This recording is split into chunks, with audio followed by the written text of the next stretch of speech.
여러분 안녕하십니까? 헬로티비 뉴스입니다.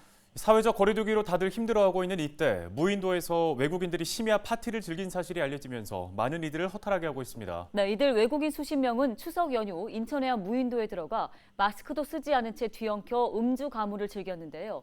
1년 내내 마스크 쓰고 불편함을 참으며 남들을 배려하는 사람들을 바보로 만들었다는 볼멘의 목소리가 터져나옵니다. 네, 이럴 때일수록 자제와 배려가 필요하지 않을까요? 오늘 뉴스 시작하겠습니다.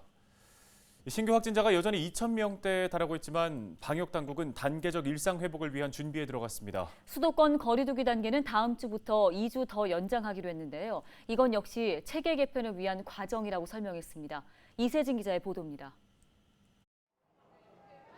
하루 새 신규 확진자가 4자릿수 늘었습니다. 1일 기준 국내 신규 확진자는 2,486명. 확진자는 수도권에 집중됐습니다. 77%인 1,880명이 수도권에서 나왔습니다. 서울과 경기, 인천의 신규 확진자 모두 3자릿수입니다. 쉽게 줄지 않은 확진자의 수도권 거리두기 4단계는 2주일 더 기존대로 유지합니다. 사적 모임 인원도 기존대로 최대 6명입니다. 이번 주말부터 시작되는 2차례의 연휴를 감안한 조치입니다. 다만 백신 접종자를 중심으로 일부 제한은 조정합니다. 식사를 제공하지 않는다면 결혼식에는 접종 완료자를 포함해 최대 199명까지 초대할 수 있습니다. 돌잔치나 실외 체육시설도 기존보다 인원의 제한을 덜 두기로 했습니다. 사회적 거리두기 기간은 방역체계 개편을 미리 준비하는 기간입니다. 10월 방역 상황이 좀 더 악화되지 않도록 잘 관리할 필요가 있습니다. 다만 거리두기 장기화에 따라 생업에 피해가 큰 일부 시설에 대해서는 접종 완료자를 중심으로 예외 범위를 확대하기로 하였습니다. 한편 방역당국은 앞으로 2주간 유행 규모가 안정적으로 관리된다면 단계적 일상 회복에 본격적으로 착수할 수 있을 것으로 내다봤습니다. 2주 뒤 백신 접종률과 유행 규모에 따라 사적 모임의 규모를 키우거나 운영 제한 정도를 완화하는 안을 검토하겠다는 입장입니다. 헬로티비 뉴스 이세진입니다. 부천시 고강동이 국토교통부가 공모한 올해 2차 도시재생 뉴딜 사업의 새 대상지로 선정됐습니다. 뉴타운 지정이 해제된 이후 쇠락한 상권으로 꼽혔던 부천 고강동 지역은 일반 근린형 사업 대상지로 오는 2025년까지 939억 원이 투입될 예정입니다. 또 선사 유적공원을 연계한 지역 명소 구축 사업과 함께 전통시장 중심 환경 개선 등을 통해 지역 경제의 기틀을 마련하는 사업을 펼칠 계획입니다. 우리나라는 앞으로 4년 후인 2025년쯤에는 국민 5명 가운데 1명이 65살 이상인 초고령 사회로 진입하게 됩니다. 이제는 정년 이후에도 제2의 삶을 고민하고 준비하는 사람들이 늘어나고 있는데요. 네, 일할 수 있는 능력까지 정년을 맞은 건 아니기 때문입니다. 10월 2일 노인의 날을 맞아 이 시대에 출근하는 노인들을 만나고 왔습니다. 이정아 기자입니다. 부천의 한 편의점. 새로 입고된 상품을 보기 좋게 진열하는 작업이 한창입니다. 이 업무를 담당하는 64살 김희순 씨는 부천의 첫 번째 시니어 편의점에서 8개월째 근무하고 있습니다. 노인 일자리 근로자인 김 씨가 일주일에 2번씩 하루 5시간 근무하고 한 달에 받는 급여는 45만 원. 주부로 살아왔던 김 씨에게 처음에는 편의점 일이 낯설기도 했지만 이제는 삶의 활력이 됐습니다. 생소하기도 했고 그랬는데 와서 해보니까 너무 재밌어요. 이렇게 또 이 나이에 이런 거 또 배워서 한다는 게 생동감이 있고. 68살 이봉현 씨도 6년째 커피 바리스타로 일하고 있습니다. 이 씨의 손이 하루 중 가장 바쁜 때는 점심 무렵. 가게를 찾은 손님들에게 손수 커피를 만들어주면서 큰 보람을 느끼고 있습니다. 출근할 수 있다는 자체가 행복입니다. 우리 나이 먹으면 어디 갈 데가 없잖아요. 시간이 무리한데 우리를 얘가 여기 올 수 있고 출근할 수 있다는 곳이 있는 것이 너무나 감사하고 자녀들한테도 자부심을 느끼죠. 2년 전 4,800여 개였던 부천 노인 일자리는 올해 5,500여 개까지 늘어났습니다. 실제로 높은 호응도와 함께 매년 증가하는 추세입니다. 육아를 비롯해 환경미화, 안내 등 일자리 종류만 100여 개가 넘습니다. 노후의 삶의 질이 향상됐다라는 의견이 가장 높았고요. 노인들의 여러 가지 고통들이 있잖아요. 그중에서 가장 저희들이 봤을 때는 할 일이 없다는 것 자체.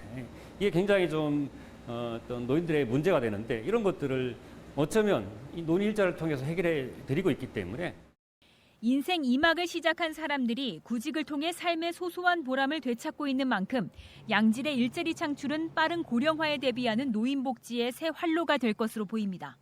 헬로티비 뉴스 이정합니다.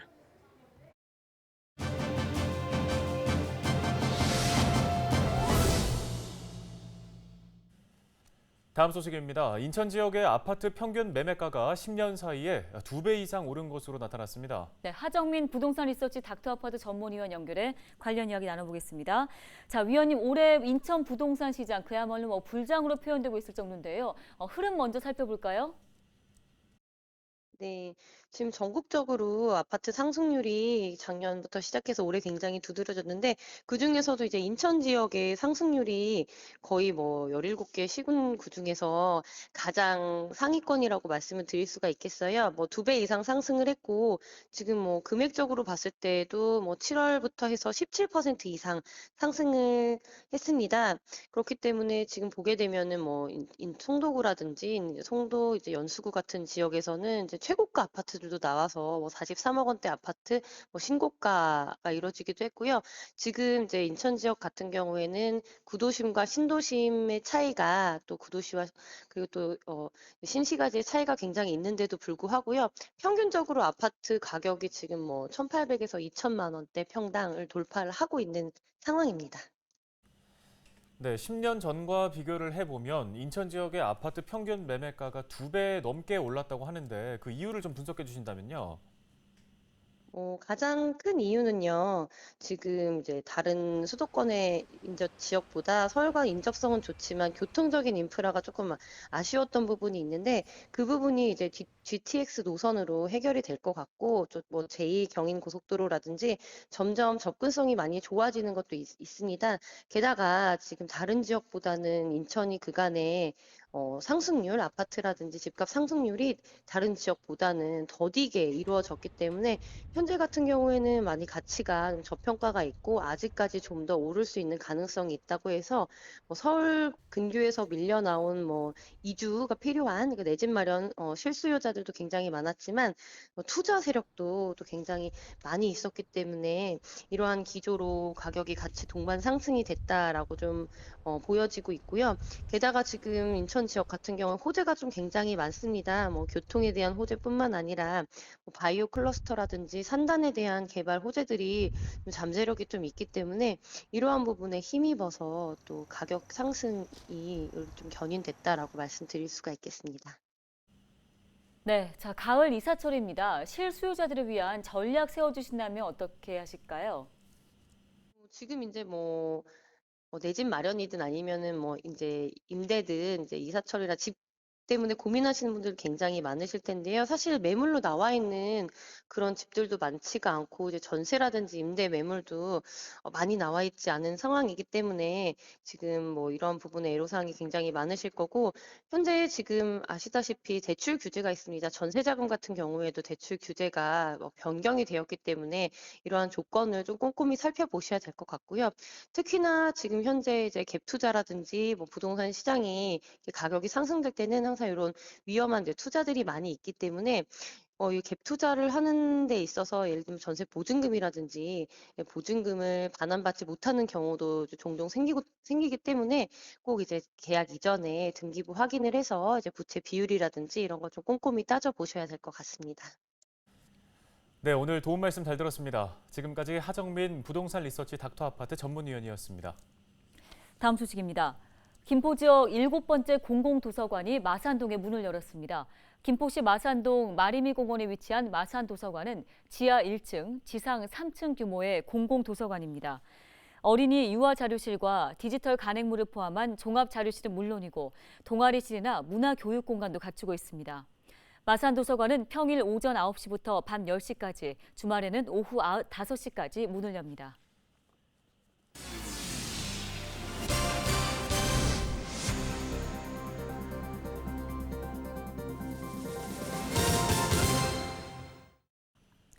네, 이어서 오늘의 키워드 살펴보겠습니다. 먼저 첫 번째 키워드, 시청만 출입해도입니다. 시청 출입하면 어떻게 된다는 걸까요? 이달부터 김포에서는 체납자의 차량이 시청만 출입을 해도 번호판을 영치당할 수 있다는 소식입니다. 김포시가 세외 수입 체납자를 잡기 위해서 내놓은 묘책인데요. 체납 차량이 시청 주차장에 들어오면 청사 출입구에 설치된 번호판 인식기가 체납 여부를 인식해서 징수과로 차량 출입 사실을 통보하게 됩니다.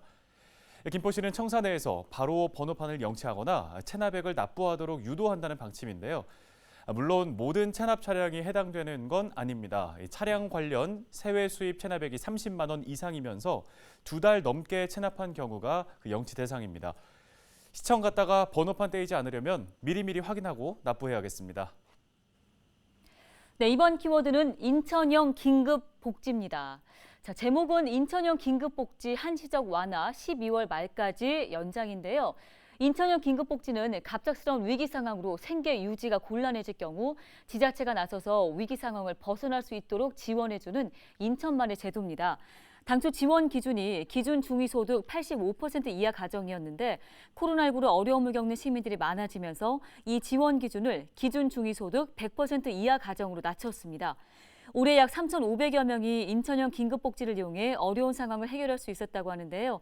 인천형 긴급복지를 희망하는 시민들은 지역 행정복지센터를 방문하시면 됩니다. 네, 이어서 다음 키워드는 닥터헬기입니다. 자, 닥터헬기, 인천 닥터헬기가 지난 10년 동안 약 1,500번이나 출동했다는 소식인데요. 이 닥터헬기는 육로 이송이 어려운 도서, 산간 지역의 환자들의 이송을 돕기 위해 지난 2011년 9월에 도입됐습니다.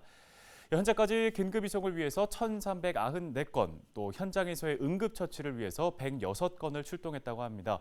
특히 약 750명의 중증 응급 환자와 380명의 중증 외상 환자의 목숨을 살려냈다고 하는데요. 닥터헬기 앞으로도 잘 부탁합니다. 네, 이번 키워드는 20살입니다. 누가 20살일까요? 부천문화재단이 올해로 20주년을 맞았습니다. 창립기념일이 1일을 시작으로 한 달 동안 지역에서 다양한 문화행사가 열리게 되는데요. 1일부터 일주일간 복사골 갤러리에서 재단의 과거와 현재, 미래를 담은 아카이브 전시가 개최됩니다. 이 전시에서는 재단뿐 아니라 부천 시민들이 함께 꾸민 300여 장의 사진 터널 등이 공개될 예정입니다. 또 수주 번영로의 문학 정신을 기리는 전시가 오는 15일부터 부천 아트벙커에서 열리게 되고요. 부천 시립박물관 기획특별전, 비대면 오케스트라 공연 등도 마련돼 있습니다. 지난 2001년에 문을 열고 부천이 문화도시로 선정되는 과정을 함께해온 부천문화재단은 그동안 독립영화관 개관, 시즌제 공연의 최초 도입, 오페라 자체 공연 기획 등 지역 문화 부분에서 다양한 성과들을 거둔 바 있습니다.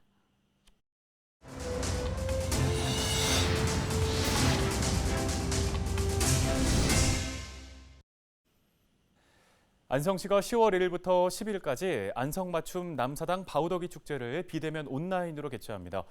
안성시는 아프리카 돼지열병과 코로나19 확산 때문에 지난 2년간 행사를 열지 못했었는데요. 남사당 전통문화 계승 발전과 주민들의 지친 마음을 위로하기 위해 온라인 축제를 열기로 했습니다. 많이들 힘드실 거라고 생각합니다. 우리 안성 맞춤의 고장 안성에서 이루어지고 있는 바우더기 축제를 통해서 위로받으시고요. 또 우리 안성의 아주 품질 좋은 농산물들 그리고 안성의 멋진 경관들을 랜선으로 보시고 또 함께 즐겨주셨으면 좋겠습니다.